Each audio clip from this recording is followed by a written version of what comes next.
All right, we're back. Shatter the Script podcast episode, who knows what, but we're back. And he's got a flame torch with a new look. We brought it over to the couch this time. That way it could be a more authentic look. And right now I already have to shit my pants because I'm so nervous. We have to talk football all of a sudden. The off season has disappeared and we get to talk football. It's amazing. How are you doing? I'm doing good, man. I've been waiting for about 6 months now until the NFL because, Super Bowl happened. We saw Kansas City win. Now we get to watch the Hall of Fame game, season 1, Thursday. Yeah, Texans versus Bears. Bears and who? Bears versus Texans. C.J. Stroud, Caleb Williams. Thursday night football. The Christian versus the LGBTQ1. Dude, that's a headline right there. The Christian, yeah, that's something to be. All right, yeah. So basically, there's a lot that's been going on since we've been away. I had a little spell episode earlier in the year. The off season has been in motion. We already have one primary injury for the Dallas Cowboys and Sam Williams tearing his ACL. Outside of that, everybody's relatively healthy. We got the fantasy drafts on lock coming up at the end of August with, it's outside of the podcast, but still it's fantasy football season. So we can, implement your new segment of where, in the football season where you get to talk some fantasy. He's taking over for me, as we've mentioned multiple times. Yeah, for anybody who listened last year, Jared was a little bit off on his picks, just a tad bit. I mean, at least he won a couple leagues, but he was trying to help you guys out. It just wasn't. And I'm not saying I'm any better, but trial and error. Maybe he'll be better at prize picks, kids picks, because I had my days, but also I had some weeks where I was dog shit. And I just fantasy, I just it's kind of my thing. I'm more of a fantasy guy than I am Cowboys fan, believe it or not. But because Cowboys usually don't win me money. Fantasy, that's January, beginning of January, that's money time. And I love it. I enjoy it. And I hope everyone does too. I'm ready to smoke some people, Jared being one of them. Corpus, Montgomery, Lufkin, Tyler, all those boys I'm going against. I don't give a shit. Lakers in 5. I will say this, the confidence is there. And I did win the Corpus League last year, which is a good thing. That was my second year in 12-man. Now it's expected of me. So I've got to show up and play like a 5-star fantasy football team owner. And to be fair, it's back-to-back Montgomery Fantasy League champion right here. To my right, but that's going to be an absolute headhunt in that league. I mean, everyone has been talking about it. There's been whispers in the commissioner's chat. There's been whispers, from the newcomer Grant and Blade saying, "Hey, we got to do something about the kid who you tell me he's won 2 straight leagues and nobody's done anything to stop it." And so we've already started. You can do mock drafts and stuff. Hunter's asking for mock drafts. Everybody is saying no, and just calling for blasphemy and smoke screens. So everybody thinks I'm going to use, what they pick against them, or or I'm just making up my mock drafts. Just know, I mean, I'm in so many different leagues. I'm in about 7 leagues, no bullshit. And I'm the first pick in one, third in the other. I think I'm the 7th in the 12-man. That's 3 of my leagues, but at the same time, I had to do a different approach. Of course, different leagues are better than others. Sometimes, just depending on the position and kind of what everyone's doing around me, I always like to kind of change it up. I don't do every mock the same. Hopefully, I got a couple of sleepers, I want to talk about, but can't say too much because the guy to my left, they're coming for my head top. I will say that, they're like, oh, who's this cocky, arrogant fuck who, says who's a put my jersey in the Raptors, but after winning back to back and I'm the big dog on campus. You're gay. No, but yeah. Speaking of gay, what the fuck was up with the Olympic shit yesterday? You read my mind, bro. I was literally about to bring that up. Yes, but I think that should be our Shatter the Script topic. If you guys did not see that, and this is kind of the reason why I'm wearing this shirt that says Jesus is King, is because if you watched the beginning of the Paris Olympics, they did about, 30 different things to mock Christ.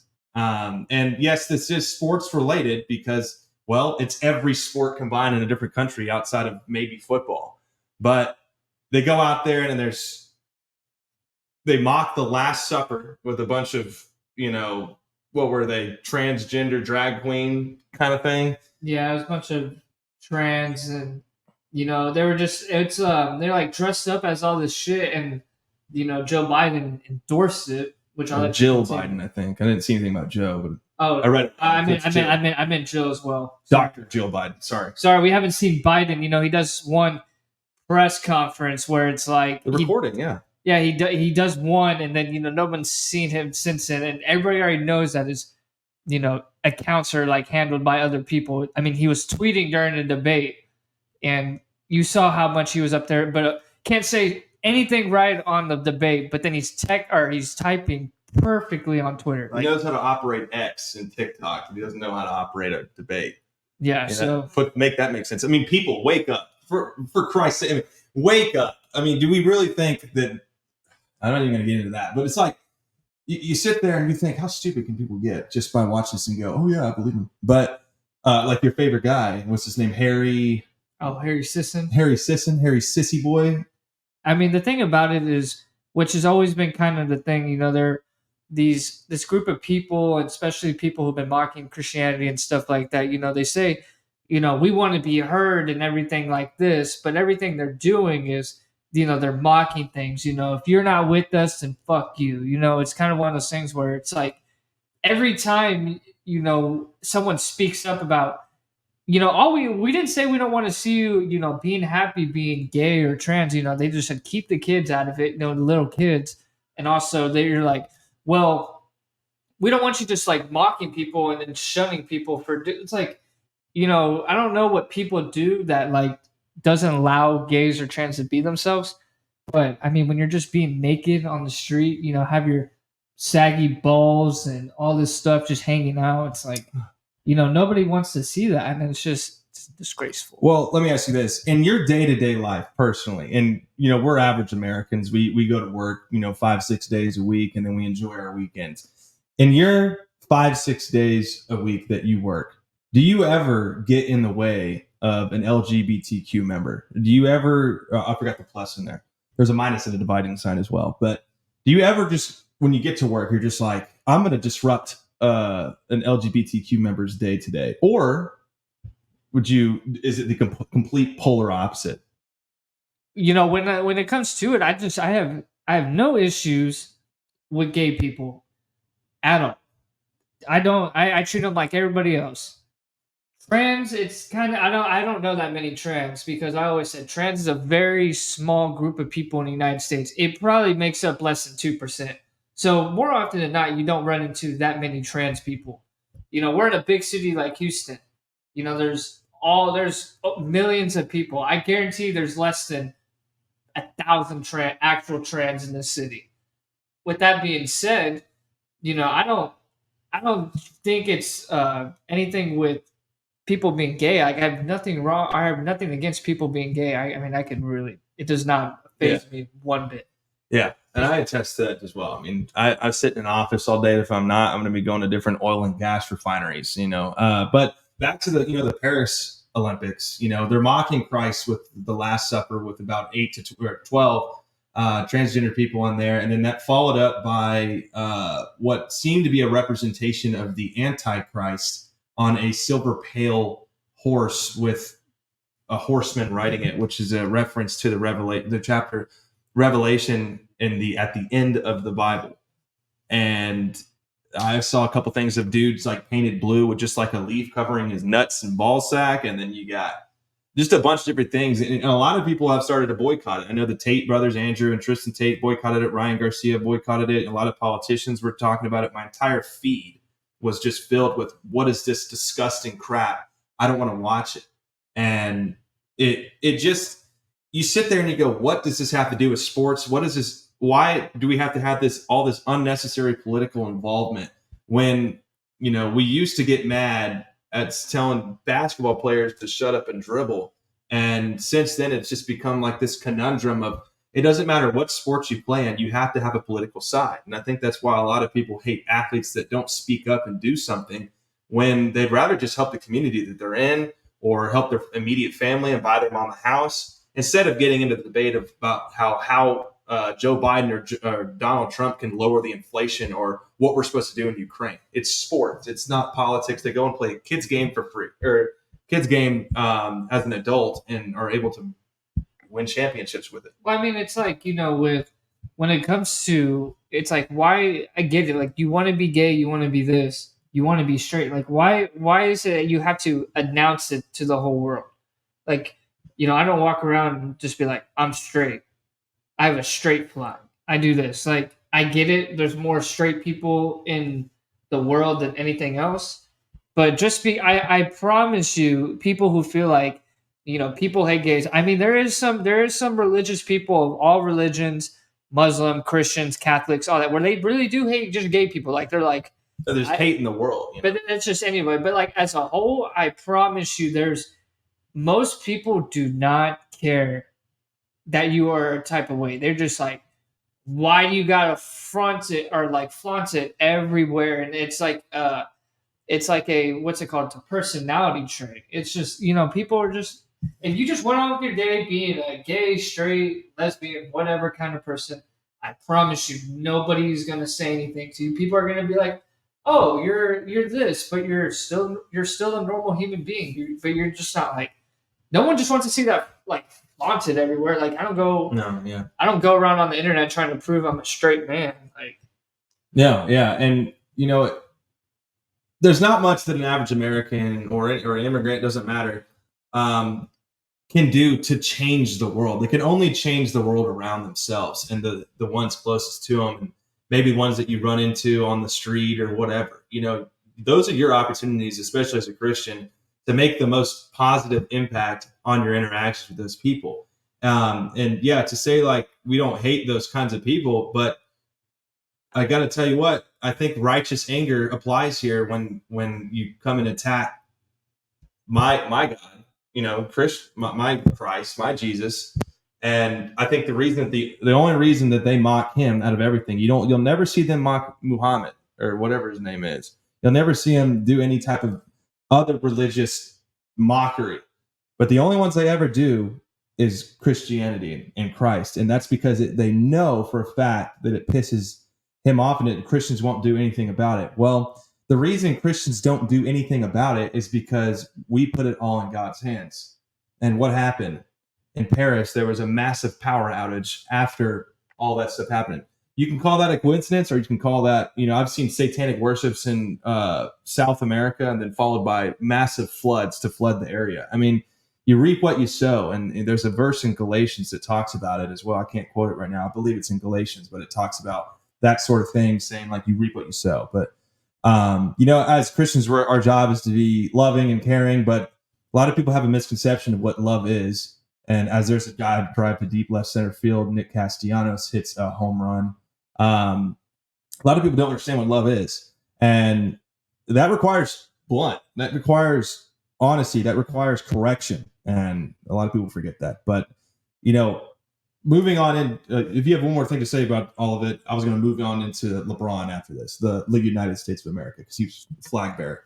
Yeah, last thing I would say, at the end of the day, be yourself. Like Jared said, yeah, there's going to be people that hate you because you're gay. There's going to be people who hate you because you're straight, because you're white, because you're black, because you're this. It's just hate. That doesn't mean as a whole group of people, that's everyone, right? But at the end of the day, you just got to be yourself and surround people who you want to be surrounded with.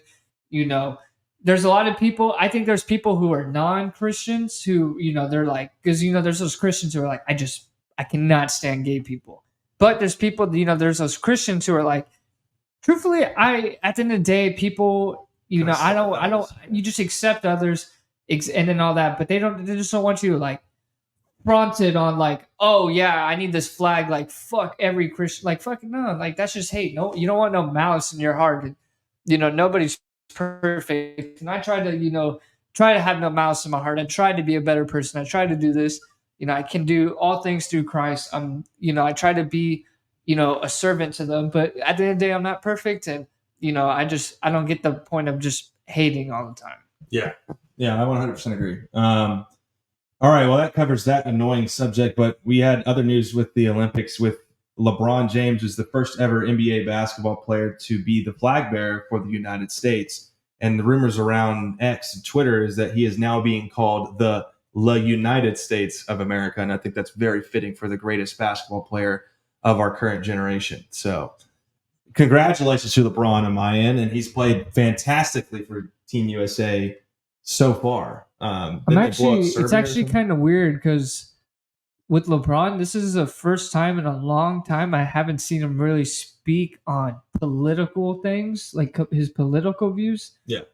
Back in 2019, 2020, he was really active in speaking politics, and he's changed a lot since then. But I mean, LeBron, he's very strategical. He says things at the right time to his sense, either whether he's lying or not. But he knows what he's doing most of the time. And yes, that United States thing was funny as hell. I can't believe it was actually raining. He's on a boat. I said it was better than George Washington crossing the Delaware when I was watching. I mean, it was magical. Yeah, it was something. It was a sight to see. And the USA team, they played Serbia today. First part of the game, the first quarter and a half, you have LeBron and company, and Embiid's playing like dog shit. LeBron's turning over the ball, but LeBron's shooting well. Next thing you know, there's a 2-minute mark in the first quarter. They throw in KD. It's his first game, in the Olympics. That man was stroking it. No homo, just stroking it. Bro is the diddler. And there was this funny TikTok. They were like, who has the coolest nickname on the team? And everyone's like, well, there's Easy Money Sniper, and then there was Mouthful. Tarantula, Slim Reaper, and KD was like, he's like, they're like, well, everyone's saying you, KD, and he's like, they said Slim Reaper. He's like, for a long time, I really didn't think I deserved that name, but I won a couple of championships here and there, and then that man did come out and he proved why he has all those nicknames, because that man was first half 8 for 8, 21 points, 5 of 5 from the 3-point line, hitting in Jokic's face, pulling up 7 feet tall from 30 feet out. That man was unbelievable. USA showed why, there's some great basketball players in the world. And, when you look at the top 10, probably about half of them are non-Americans. But as a whole, in a country, just because that there's one great player in this country does not make a whole country great at basketball. No. You take the best athletes in America for the Olympics. Why the Olympics, America usually dominates in medals. Basketball team does as well. And that's why, you see them always, they have the best athletes. Yeah, Jason Tatum into the bench. He didn't even step foot into the game. That man was 0 minutes. Derek White got more minutes than him. And the USA Kerr's rotation. Yeah, so then the USA won by about 25. Steph Curry hit a walk-off 3 at about 5 seconds left for no reason.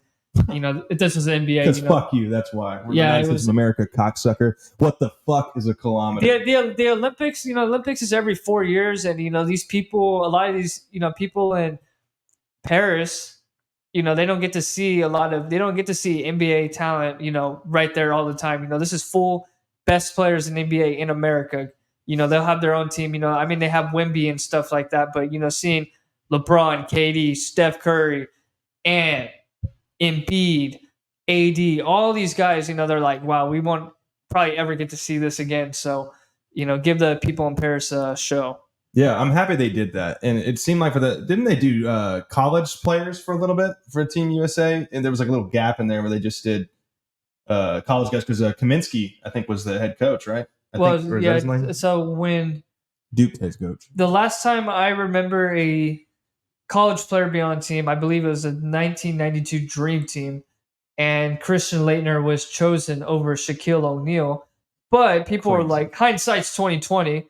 Shaq ended up becoming an all-time great. But back in that time, Christian Laettner was the best player in college basketball. No doubt, yeah. If you go watch the Fab Five and then the Christian Laettner 30 for 30, it's a good little series, and you'll see how much hated he was there. He was on the pedestal with people like, well, I guess they played after him, but JJ Redick, Grayson Allen, all these guys, but all the people, you would think that people hated JJ Redick more because social media was a thing, but actual hate, it was probably Christian Laettner. Yeah.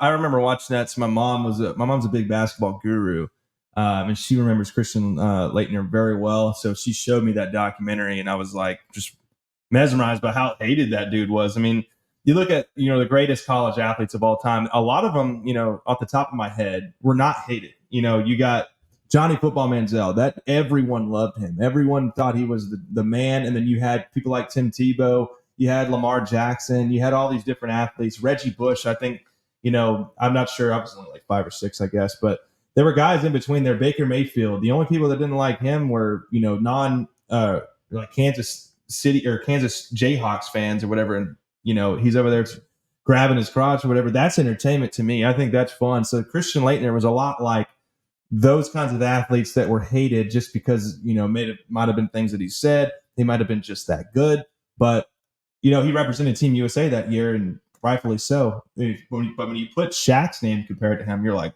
what? But I mean, when you think about the reason why probably basketball players get more hate than any other, courtside tickets. Courtside, Yeah. you can, as a player on the court, you can talk to people on the sideline. You can talk. Everybody sees your face.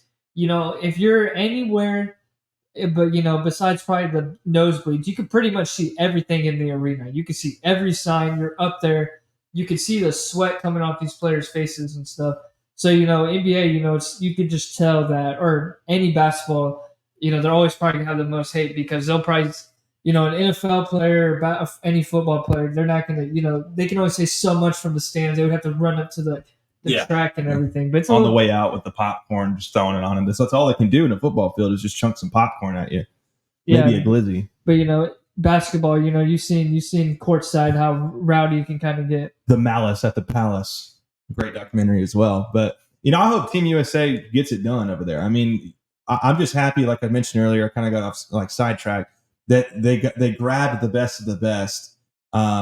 And they're even missing one too with Kawhi. He doesn't show up to anything, but they had him on the team originally, and Derek White replaced him. Just having that team and that just the level of aura on that team is absolutely crazy. It's legendary, and I hope they go and take it. Politics aside, which we're not even supposed to with sports, but I don't plan on watching the Olympics, but I plan on checking out the highlights for Team USA basketball in hopes that they just completely dominate and just give a big old FU to the entire world in the Olympics. And honestly, my favorite sport to watch in the Olympics, outside of Michael Phelps swimming growing up, was sand volleyball. I don't know if you've ever checked that shit out, but it's electric. Like just 2v2 going haywire. And I can't remember the two girls' names that were really good, but there were two women that used to play when I was growing up, and they were just dominating every year. Yeah, I've never seen beach volleyball, but I mean, I would not mind watching it, especially the women's. You see that camera guy that was filling up on the track girls? Oh yeah, that was an old video. They fact checked it on X. Oh, it's an old one. Yeah, from like 2022. Damn, bro. Yeah, I was like that. Yeah, that dude.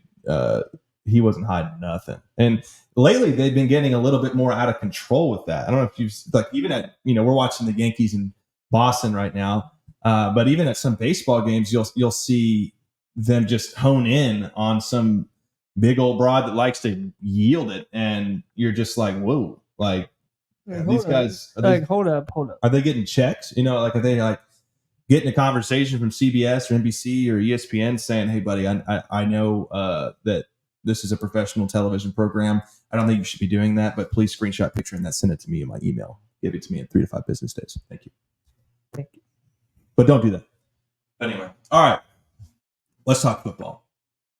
The reason we are back today is because this week preseason starts. It is now the start of the NFL season. Training camp is underway.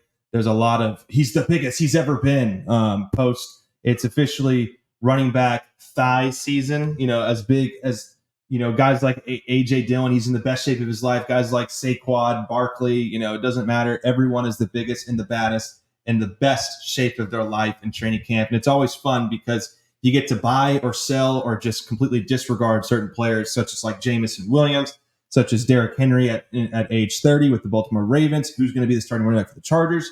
we can go all in. But I think the best way to start is, we had a great rookie class come in here with a bunch of running backs and receivers and quarterbacks to keep our eyes on. Who are some guys that you think are the most exciting, that you are most excited to watch in the preseason this year?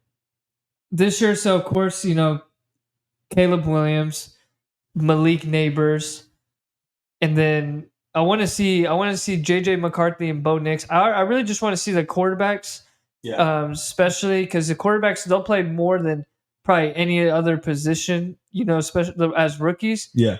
But definitely, as like a skill player, I'm definitely want to see Malik Neighbors because he might be on the radar for fantasy, but we'll have to see. I don't know. Yeah, I got a different one. I want to see how Drake May does in New England. I want to because I'm intrigued about Jalen Polk. I think the wide receiver out of Washington has got a lot of potential because there aren't any more studs over there. I mean, he could have the potential to have a 1,000-yard season in his rookie year if Drake May pans out.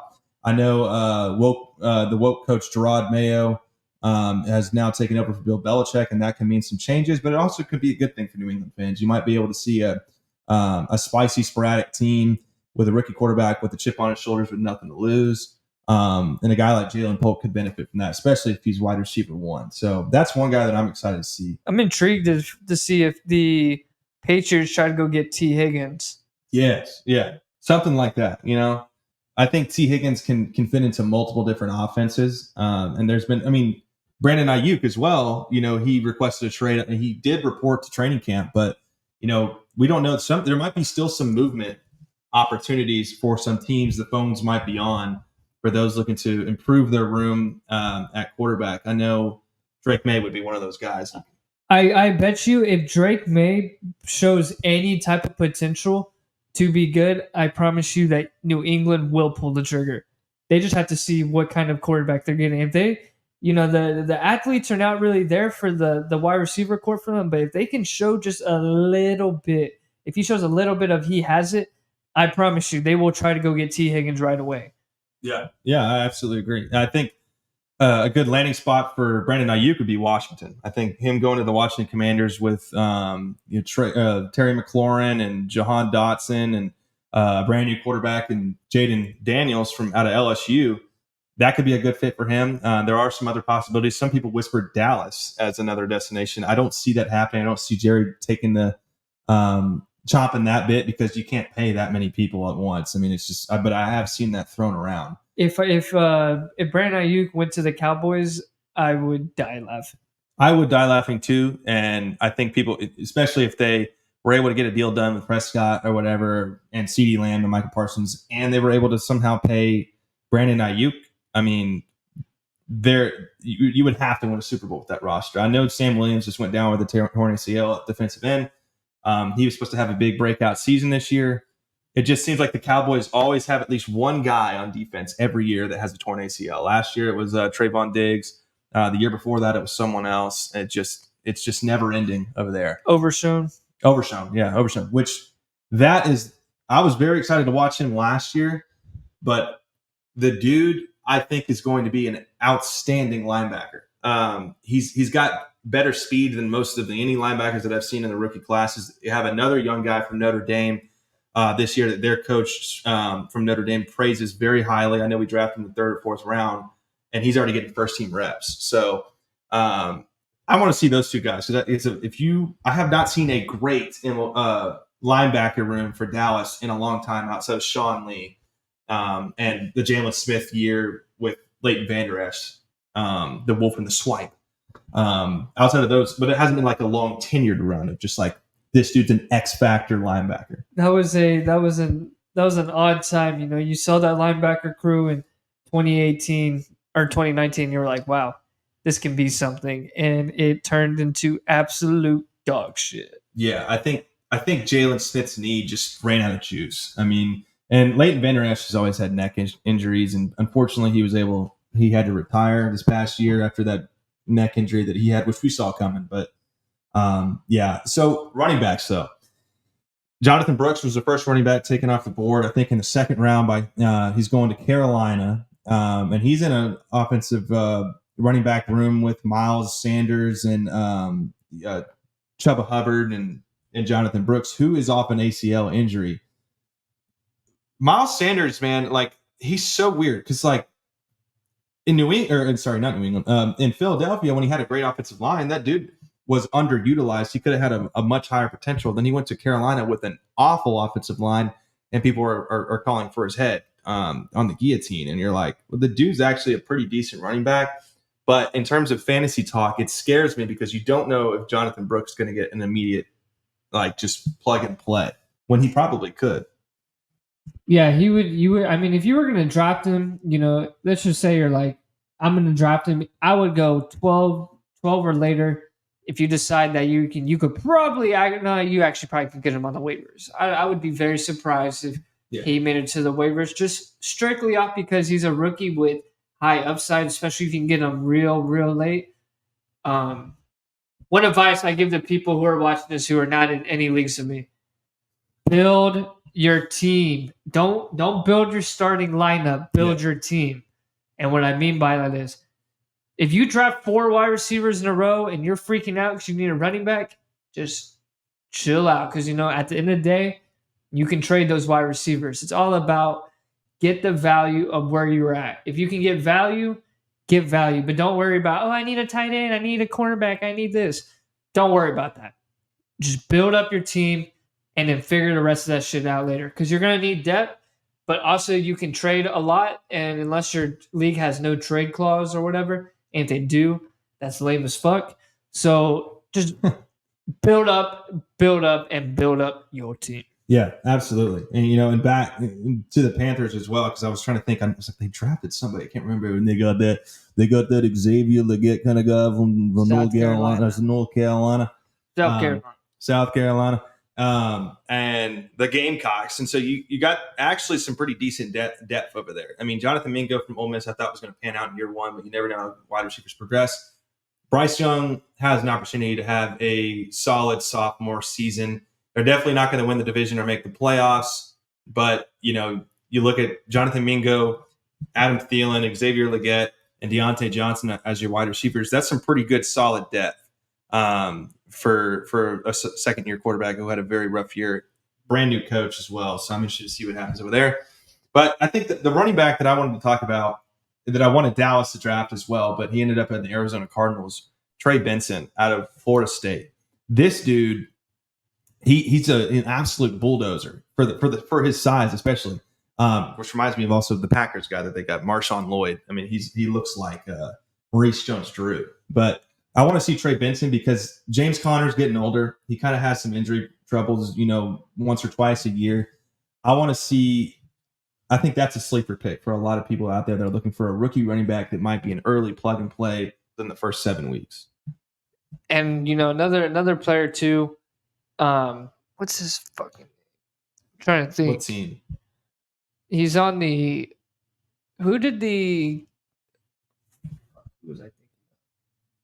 It's not the Packers. Who did the Texans draft? They drafted the. The Texans got Mixon in a trade, Dameon Pierce, and then, damn, they didn't stack up on receiver, did they? I want to look. I'll figure it out. But let's see.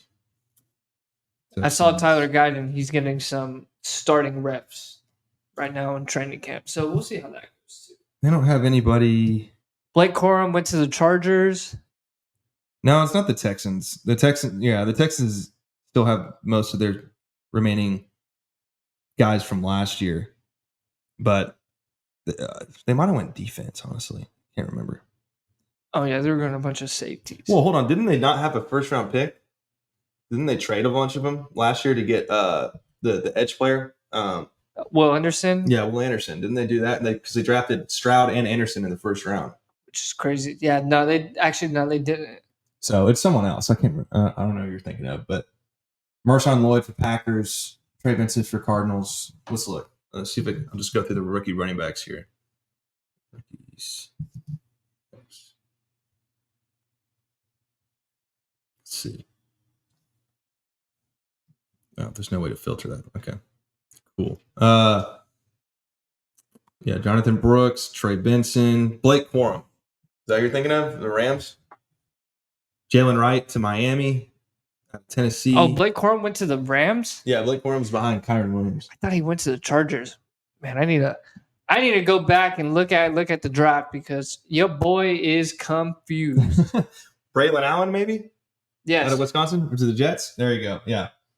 I like him. He's a freaking bulldoze, bro. Yeah, he's a Wisconsin running back. What do you expect? Those guys are all corn fed. I tell you what, corn fed son of a guns. Yeah, I think a guy like him can do a fantastic job over there. And running backs are so fun because, committee backfields, not fun for fantasy, but the committee backfields are a big thing now where a lot of them are sharing 45, 55 snap percentages, sometimes 50-50. But what pisses me off is that some offensive coordinators, and I get it, you're trying to win a football game and a Super Bowl, but you're not trying to win a fantasy football championship, as they go hot hand. And I think the Rams are a perfect example of like hot hand because they're trying to train Blake Corum. I actually had one of my most viral tweets on Twitter talking about Blake Corum because a report came out saying they're trying to train him to be a 3-down back. And I was like, so they're making him they're breaking news. The Los Angeles Rams have asked Blake Corum to be an NFL running back. That's what you're supposed to do. You're supposed to develop certain attributes. I get there's receiving running backs like Boston Scott. But yeah, I think a guy like him is a hot hand type of guy because Kyron Williams was not supposed to be who he was last year. So he might be a one-hit wonder. I'm a little on the fence about it. I'll ask you this because you're talking about Braylon Allen. Do you think Breece Hall is a first-round pick in fantasy, whether you're 10 or 12? 100%. Okay. He should go in the first round. Of course, it's all about what's being drafted. I've seen some weird shit happen in drafts, but him and Gibbs, if you had them on the same team last year, someone like me, you're not gonna have them again unless somehow you have your last pick of your draft. You might get away with it. Breece Hall, he's probably gonna be if he stays healthy, the number one fantasy running back this year. All right, and another question for you. Are you buying, because I know there's some big players on this team, like Aaron Jones, Justin Jefferson, Jordan Addison, TJ Hawkinson coming off the ACL injury from December. Are you buying the Sam Darnold hype with Kevin O'Connell? I think they'll have a good season. We'll see how quick they want to implement someone like JJ McCarthy. Please God. Because, Sam Darnold really, they always say sit behind a veteran, but then the guy in front of JJ McCarthy also needs to prove himself. And then if you go fantasy wise, for Jetta, I'm honestly staying a lot away from the Vikings stock in players. But if I get value for them, then I will drop them in a certain spot. Yeah. But I'm not really feeling this like in future or old times where it's like Jetta around or 5th overall, 4th overall, maybe even 3rd, 1st, 2nd. Yeah. I'm not feeling that now. If I was like the 12th pick, best believe and he was there, I'm grabbing him. I think the first 5 picks of our draft, specifically the Montgomery League, is going to be quite interesting because you got the analyst holding the number 1 pick and he's not really sure what to do. But if I'm willing to bank on it, I think he just goes who he wants to pick in terms of not who you're supposed to pick at number 1. I think he goes CeeDee Lamb. And I think Travis goes Christian McCaffrey based on talks. So you get the insider source there. But the picks after that, which there's still room for initial draft pick swaps in case you wanted to do that. But I think it's going to be interesting how different leagues play out that first pick in the draft because, McCaffrey's getting older. CeeDee Lamb was the number 1 wide receiver, which no one saw. Is that going to be a repeat thing? I think no matter what, if CeeDee Lamb stays healthy, he's a top 4. And not top 5. I think he's the top 4 fantasy receiver this year. Well, I already know who I'm going to go at 3 because I don't think anybody's going to draft him. And if they don't go it, then if they take who I want, then I'm just going to do a little, audible. Bijan. I'm just kidding. I was laughing at that. No, I think you're going to go on Monroe St. Brown. Jamar Chase. Okay, there you go. Jamar Chase, baby. I don't think he's taken in the first 2 picks. So I think you're clear on that. Jamar Chase, you are on the kids' fantasy team. Well, that brings up another topic right there is Joe Burrow coming out with that new haircut looking like Beavis and Butthead. But usually that means shit's about to get real. And Jamar Chase following up with that little buzz cut that he got, I think they're in for a redemption season. And I think Joe Burrow, and then they're pissed off too. They're pissed off. That's a mad team. Zach Moss is taking over at running back, which is a solid, cheap running back that you have in terms of salary cap. I'm excited to see Joe Burrow in action because when he is healthy, when he plays a full season, that dude averages like 35 plus touchdowns a game. So if you're banking on Joe Burrow to have a healthy season, I think he's quarterback top 7 in fantasy. And in terms of real NFL talk, I think he's the most dangerous team to collide with the Chiefs if they meet in the playoffs. He has a little bit of Tony Romo-esque behind him. Yeah, he does. He's like a more efficient version of Tony Romo, but he has that fun sporadic play. Yeah, that's like it fucking hurt.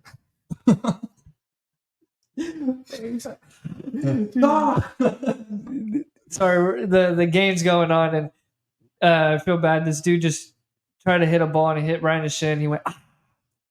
Just let out the biggest scream of all time. Look, see if they show his face.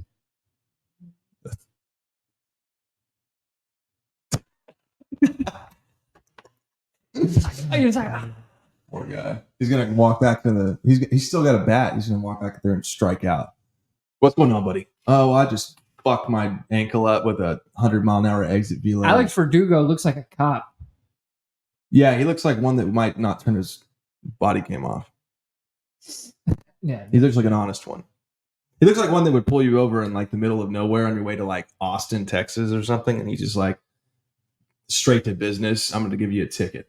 All right. But all right, I think we should do 2 more topics. I think one of them is very important because we've waited 10 years for it, and we've all been playing it religiously on Xbox. NCAA College Football 25. Your initial thoughts on it? I know we kind of just got started about a week ago, but you're in some road to glory, aren't you? You're battling for a starting job. I am. So you're in Mimp Africa, aren't you? Yeah. Well, I will say this: NCAA, it's a very, very good game, but for those people who don't play video games that much, it is a very, very challenging game. It is. It shits on Madden. It actually takes a lot of skill to play the game because you could play on Hall of Fame for in Madden and you'll be fine if you know how to play. It's easy, but if you play on like Heisman on there, like we started a dynasty, South Carolina. First game, everyone's like, "Oh, I'm playing FCS Southeast or whatever." Yeah, and I'm like, and then I'm South Carolina. I'm going against Old Dominion. I'm like, everyone's like, let's simulate it. I'm like, all right, let's simulate. And you even said before we simulated, you're like, bro, I swear to God, if I lose, I'm going to be pissed. And my team lost, right? So I'm 0-1. Next week, I'm like, okay, I'm going against Kentucky now. I go against Kentucky, and I lose. I miss a 19-yard field goal. I scored 2 touchdowns. Both of them were kickoffs. Ended up losing that game by like a touchdown. And then I just got smoked by LSU. I just turned off the game. I got pissed. But it's a fun game. I'm glad I was able to get it. Jared, what are your initial thoughts on NCAA 25? Dude, I love it. I've always been huge on doing franchise and Madden. I haven't played a Madden in probably 4 or 5 years. And that's kind of hurt my heart. I actually did a franchise in Madden a couple of years ago. Now, during the COVID year, had nothing to do. I went 30 years into it before it maxed out. And Mike McCarthy was somehow still alive. But that kind of thing. I'm a very technical player. I'm very realistic. You get mad at me for hitting a lot of checkdowns when we play against each other. So I've adapted and we do a little bit of different thing. But dude, in terms of playbooks and different types of formation, if you go look up Coach Dan Casey X on playbooks, go download it. It'll change your life, especially in Road to Glory. It has completely transformed my 3-star quarterback in Road to Glory. And the one thing that I have enjoyed is the realism in the game, because it's like you get into these atmospheres and they rank the stadium pools based on, how big of based on their stadium ranks or whatever. So you might play one that's not too bad. You might play one that's absolutely insane. And I had this year where I'm playing the number 1 seeded Georgia Bulldogs, and I'm into my sophomore season for Mississippi State. and I go to OT with them and lose by a field goal. But I'm playing in Georgia on All-American. And, dude, I mean, I just said, screw it. I didn't even know what play we were running. I mean, everybody was confused. Everyone looked like they were about to have a heart attack. It was amazing. It was an amazing depiction of what it would be like to play, because these are just kids. Like, these are 18 to 22-year-old kids in an environment with a bunch of drunk Georgia peaches, and you're sitting there going, holy shit, I'm rattled. And I think the first game I played on NCAA 25 was, I'm a Texas A&M Aggie. I had to go I wanted to play Texas A&M versus LSU, or I'm sorry, Ole Miss at Kyle Field, because I heard it's the number 1 ranked stadium. Bro, I was getting goosebumps. Like, they had the intro perfectly down. They had Obama playing at the kickoff, and I'm sitting there going, calling a motherfucker. And, I just think it's the game we've all been waiting for. It was worth the wait. It was worth the hype, and it was worth the buy. And if you have any ambitions of coming back to us, and you're a type of guy that wants to wait on reviews or something like that, I think you need to just pull the trigger on it, play with your friends. Everyone's playing it. Abandon Call of Duty, especially if you're our age. If you were in your prime, 15, 16 years old playing NCAA 14 or whatever, this is the game you want to come back to gaming for. 1,000%. 1,000%. Yeah, definitely just, try it out. And, if you can't play it on a friend's system, go over and play. But yeah, it was definitely worth the wait. It does suck because I suck at it because I don't play as much, but I still have a good time playing it. Well, we had a good time when we did a head-to-head match with Ole Miss and LSU. I could have been 1-0, but I wanted to keep it fun. Yeah. Oh yeah, me too. I could have just kicked a field goal or whatever, but I was like, we're going, and it was back and forth. I scored a last-minute touchdown with 7 seconds left, but there was like 3 kickoff returns for touchdowns. You're just like, dude. But the juke mechanics in Madden, they're dog water. But in NCAA, bro, you can juke somebody you can juke people out of their shoes. We're gonna do a tournament soon with NCAA with all of our friends or whatever. A draft idea for you guys for fantasy football is do an NCAA 25 tournament. If everyone has a game, you've got an 8-man or a 10 or a 12, doesn't matter. Do a tournament to determine your draft pick spot. I think that's fun. I had our buddy Grant recommend that. We didn't think of it. We might do that next year. But fucking sick game, though. Yeah, it is pretty sick. All right. Last one. The boys. I feel like we should cover because we won.